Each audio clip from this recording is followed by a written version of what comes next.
ఈ కళ్యాణం శుభంగా మాకు తెలంగాణ ముఖ్యమంత్రి గారు మా ఇంటికి వచ్చి భోజనం చేయడం చాలా సంతోషంగా ఉంది సార్.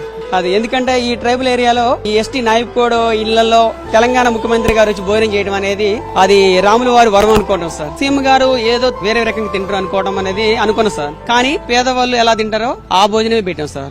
కింద మాతో పాటే కూర్చున్నారు. మేము ఎక్కడ కూర్చుంటున్నాం రోజు అక్కడే కూర్చున్నారు సార్. దళితులు వండలేదు, కనీసం వాళ్ళ మంచినీళ్ళు కూడా ముట్టుకోలేదని చెప్తున్నారు. నిజంగా అదే జరిగిందా? అంతే. అది ఇక్కడ నీళ్లు తాగాలి, అక్కడే తోటలో చేసుకుని పార్సల్ కట్టుకొచ్చి పెట్టారు. పార్సల్ కట్టుకొని అందరు కూకున్నారు. వాళ్ళు 7 మటుకు రొట్టెలు పెట్టారు. ఈయన అన్నం తిన్నాడు, ఆయన కూడా రొట్టె తిన్నాడు. అంతే. మీరు ఇచ్చిన మంచినీళ్ళు కూడా ముట్టుకోలేదు? మామూలు పిల్లల గంటలు కూడా మామూలు అయినాయిలే. మరి మీరు చెప్పలేదా భోజనం మేము వండుతామని చెప్పేసి? మీరు ఇంత ముందు రోజు అన్నారు అని వాళ్ళ తెల్లారి తలక మారిండు.